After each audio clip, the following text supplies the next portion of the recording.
अदालती रिमार्क्स को मीडिया पे नशर करने पे पाबंदी हो या पीका एक्ट में तरमीम, साइबर सिक्योरिटी एजेंसी का कयाम हो या हद के इज्जत कानून की मंजूरी, इस वक्त सियासतदान, सहाफ़ी, अदालत और मुक्तदरा इस तरह आमने सामने है कि अब लड़ाई चौमुखी लड़ाई बन गई है, जिससे मामलात इतबीर होते चले जा रहे हैं कि अब हर तबका बाहम दस्तों गरिबा है। हत्ता कि पंजाब में इत्तेहादी भी इस कानून साजी पे जो हद के इज्जत कानून का बिल है जो मंजूर किया गया पंजाब असम्बली से, उस पर पीपल्स पार्टी और पीएमएलएन भी अब आमने सामने है। पीपल्स पार्टी खुलकर इस पर तनकीद कर रही है। पाकिस्तान पीपल्स पार्टी इसका हिस्सा नहीं है, खुलकर इस पर तनकीद भी की जा रही है। दूसरी तरफ पाकिस्तान मुस्लिम लीग नून है कि वो ये चाहती है कि इस तरह की कानून साजी को मजीद सख्त किया जाए, सख्त से सख्त कवानीन बनाए जाए और उससे डिजिटल मीडिया और मीडिया पर और जर्नलिस्ट के ऊपर मजीद कदगन लगाई जाए। वो ज़्यादा दूर की बात नहीं है, जब पाकिस्तान मुस्लिम लीग नून ऑपोजिशन बेंचेस पर बैठी हुई थी और पाकिस्तान तहरीक इंसाफ बरसर इक़्तिदार थी, तो उस वक्त पीका एक्ट में तरमीम की गई थी और इस तरह के कवानीन को खुद, जिसमें आज नून लीग तरमीम कर रही है, पीका एक्ट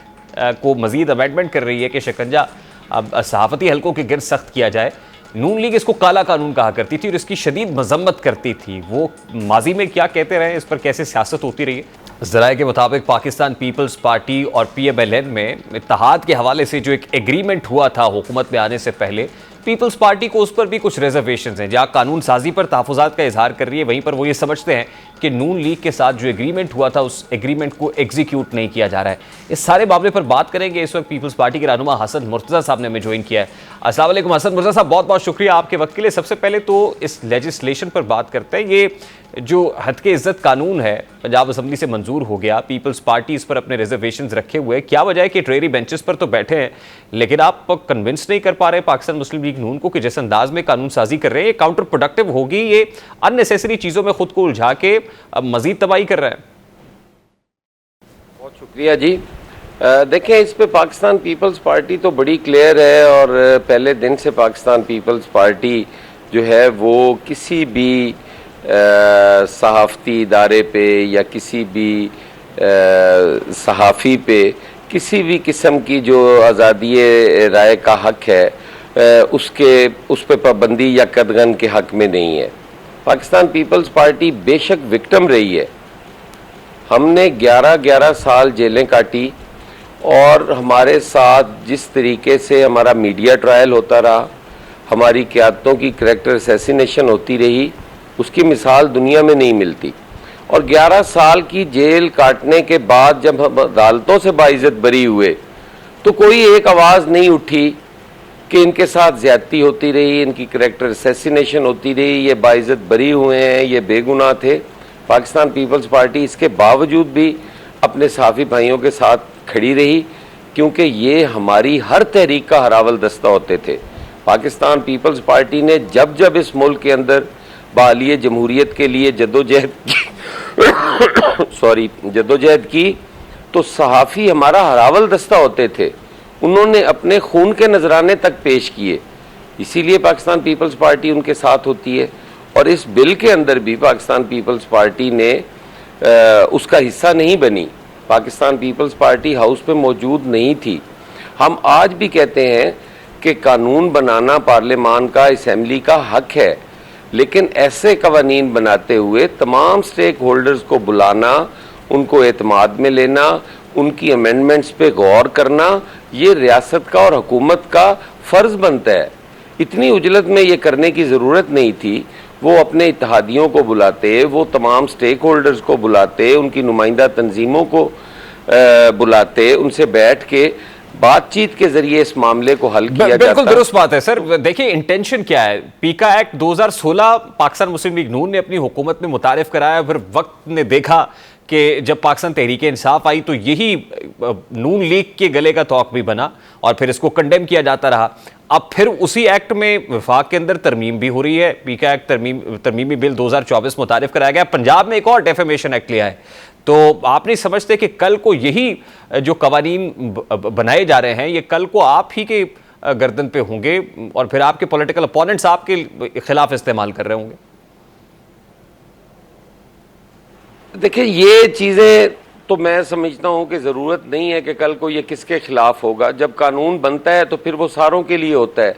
अगर आज किसी के लिए बन रहा है तो कल हम सारों ने भी उसकी जद में होना है। इशू ये नहीं है।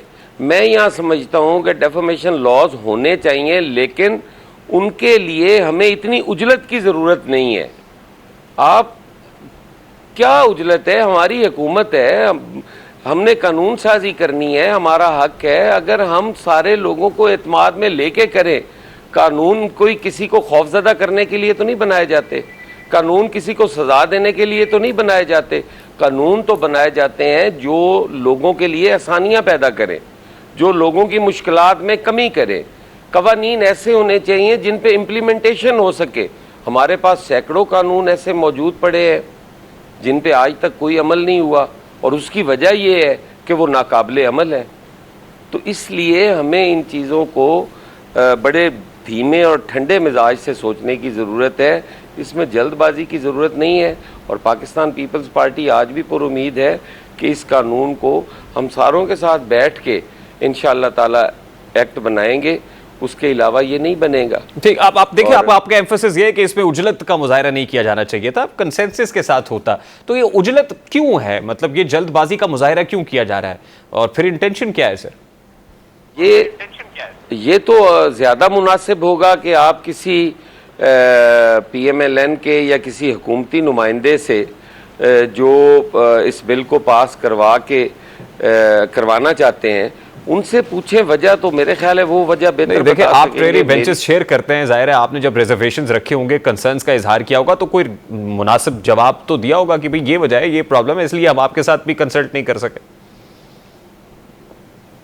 ये चीज़ पाकिस्तान पीपल्स पार्टी कह रही है, काफ़ी अरसा से कह रही है कि हम इस मुल्क को आईनी बहरानों से निकालने के लिए हुकूमत के साथ बैठे हैं।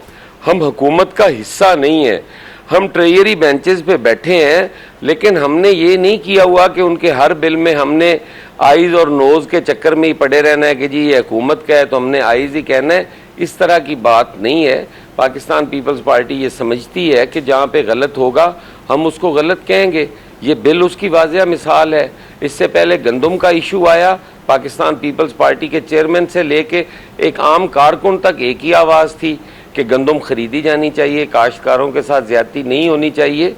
तो इसलिए ट्रेजरी बेंचेस पे बैठना जुर्म नहीं है, गलत काम का साथ देना जो है, या किसी गलत चीज़ को या गलत तरीक़ाकार को सही करार देना, मेरा ख्याल है वो कसूर हो सकता है। असद मुर्तज़ा साहब, देखिए, अब पीपल्स पार्टी इत्तेहाद में तो आई, वो सेंटर में हो या प्रोविंस के अंदर हो, अब ये किस हद तक दुरुस्त बात है कि जो एग्रीमेंट हुआ था नून लीग के साथ as far as Punjab is concern, उसको एग्जीक्यूट नहीं किया जा रहा है? ये इत्तेहादी हुकूमतों में होता रहता है, हमें भी गिले शिकवे हैं काफ़ी सारे, और ये होते रहते हैं। आहिस्ता आहिस्ता ये बातचीत के ज़रिए कोई रिजॉल्व हो गए, कुछ मैटर पेंडिंग हो गए, चलते रहते हैं, ये कोई नई बात नहीं है। नहीं, पीपल्स पार्टी के इस वक्त क्या कंसर्न्स क्या हैं नून लीग से? नहीं, फिलहाल तो ये हतक इज्जत का जो कानून है यही इशू है, इसके अलावा तो मेरा नहीं ख्याल। नहीं, लेकिन ऑब्वियसली इत्तेहाद में भी जब आप आए थे तो पंजाब के अंदर भी तो कुछ एग्रीमेंट्स थे ना, एज फार एज शराकत इक़्तिदार इज कंसर्न और मामलात पंजाब के इज कंसर्न, तो उस पर भी कोई पेशरफ्त हो सकी अभी तक या नहीं हो रही? देखिए, उसमें हमने जो चीज़ें रूटीन मैटर्स होते हैं वो तो साथ साथ चलते रहते हैं। कोई ऐसा एग्रीमेंट तो नहीं है कि हम कहीं हुकूमत का हिस्सा पावर शेयरिंग करने जा रहे थे कि वो वज़ीर आपका होगा तो ये मशीर मेरा होगा, ऐसी तो कोई चीज़ नहीं थी। बाकी जो मामलात हैं, जैसे डेवलपमेंट है, जैसे बाकी इश्यूज़ हैं, उनको उसमें एतमाद में लेने की बात है, तो वो हैं, कहीं फुकदान भी है, कहीं पे वो हो भी रहे हैं। तो इस तरह से है, मिला जुला सा रद्द अमल है उनका, कोई इस तरह का नहीं है कि कोई उन्होंने किसी चीज़ से ना की हो। लेकिन